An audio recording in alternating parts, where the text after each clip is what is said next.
Hi ಸ್ನೇಹಿತರೆ, ಎಲ್ಲರಿಗೂ ನಮಸ್ತೆ. Welcome back to my channel. ಸ್ನೇಹಿತರೆ, ಒಂದೇ ಒಂದು ವಿಷಯ ಹೇಳ್ತೀನಿ ಕೇಳಿ.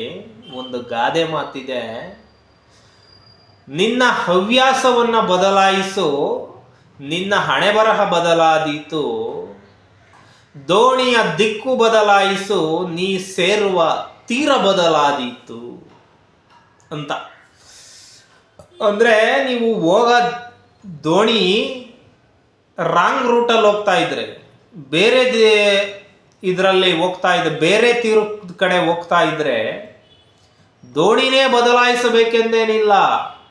ದೋಣಿಯ ದಿಕ್ಕನ್ನು ಬದಲಾಯಿಸಿದರೆ ಸಾಕು, ನೀ ಸೇರುವ ತೀರ ಬದಲಾದೀತು ಅಂತ. ಸ್ನೇಹಿತರೆ ನೋಡಿ, ಇದು ಯಾಕೆ ಇದು ರಿಯಲ್ ಲೈಫ್ಗೆ ಅನ್ವಯ ಆಗುವಂತೆ ಹೇಳಿದರೆ, ಎಕ್ಸಾಂಪಲ್ ಯಾವ ರೀತಿ ಅಂದರೆ, ಯಾವುದಾದ್ರೂ ಒಂದು ಕೆಲಸ ಮಾಡ್ತಿರ್ತೀರಿ, ನೀವೊಂದು ಕೆಲಸ ಮಾಡ್ತಿರ್ತೀರಿ, ಆ ಕೆಲಸ ಊಟಕ್ಕೆ ಬಟ್ಟೆಗೆ ಅಷ್ಟೇ ಸರಿಯೋಕ್ಕಾಯ್ತೆ ನೀವು ಬಂದಿದ್ದಂಥ ಸಂಬಳ. ಅದರಿಂದ ಯಾವುದೇ ಥರ ಉಳಿತಾಯ ಆಗ್ತಾ ಇಲ್ಲ, ಮತ್ತು ಅದರಿಂದ ಯಾವುದೇ ಥರ ಗ್ರೋತಿಂಗ್ ಆಗ್ತಾ ಇಲ್ಲ, ಬರೀ ಸಾಲ ಈ ರೀತಿಯಾಗಿ ಸ್ಟ್ರಗಲ್ ಆಗ್ತಿದೆ ಅಂದಾಗ ನೀವು ಏನು ಮಾಡಬೇಕು ಅಂದರೆ, ಆ ಕೆಲಸ ಬಿಟ್ಟು ಬೇರೆ ಕೆಲಸ ನೋಡಬೇಕು. ಅಂದರೆ ಕೆಲಸ ಮಾಡ್ದಂಗೆ ಮನೇಲಿ ಕೂತ್ಕೋಬೇಕು ಅಂತ ಅಲ್ಲ, ಜಸ್ಟ್ ಓನ್ಲಿ ಫಾರ್ ಆ ಜಾಬ್ ಮಾಡ್ತಿದ್ದೀರಲ್ಲ, ಆ ಜಾಬನ್ನು ಬಿಟ್ಟು ಬೇರೆ ಜಾಬ್ ಸೇರ್ಕೊಳ್ಳಿ. ಆವಾಗ ನಿಮ್ಮ ಒಂದು ಏನಂತಾರೆ, ನಿಮ್ಮ ಲೈಫ್ ಸ್ಟೈಲ್ ಬದಲಾಗುತ್ತೆ.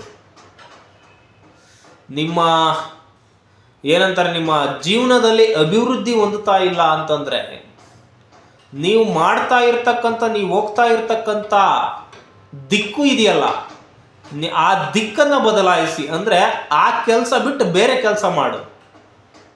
ಆಗ ಆ ಕೆಲಸದಲ್ಲಿ ಜಾಸ್ತಿ ಇನ್ಕಮ್ ಬಂದರೆ ನಿನ್ನ ಜೀವನ ಬದಲಾಗುತ್ತೆ ಅನ್ನೋ ಮಾತನ್ನು ಇಲ್ಲಿ ಹೇಳಿದ್ದಾರೆ.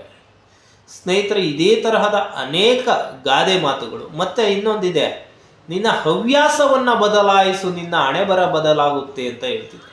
ಹವ್ಯಾಸವನ್ನು ಬದಲಾಯಿಸು ಅಂದರೆ ಕೆಲವರು ಸ್ಮೋಕಿಂಗ್, ಡ್ರಿಂಕಿಂಗ್ ಇಂಥದ್ದಿರುತ್ತೆ, ಅದನ್ನು ಬದಲಾಯಿಸಿ ಪೇಪರ್ ಓದೋದ ಇದು ಮಾಡು, ಒಳ್ಳೊಳ್ಳೆ ಕತೆಗಳನ್ನ ಓದು, ಒಳ್ಳೊಳ್ಳೆ ಬುಕ್ಸ್ಗಳನ್ನ ಓದು, ನಿನ್ನ ಹಣೆ ಬರಹ ಬದಲಾಗುತ್ತೆ ಅನ್ನೋ ಅರ್ಥದಲ್ಲಿ ಆ ಗಾದೆಯನ್ನು ಹೇಳಿದರೆ. ಸ್ನೇಹಿತರೆ, ಈ ಗಾದೆ ನಿಮ್ಗೆ ಇಷ್ಟ ಆಗಿದ್ರೆ ಗೊತ್ತಲ್ಲ, ನನ್ನ ಚಾನಲ್ಗೆ ಸಬ್ಸ್ಕ್ರೈಬ್ ಮಾಡ್ಕೊಳ್ಳಿ ಅಂತ ಹೇಳ್ತಾ ಈ ವಿಡಿಯೋ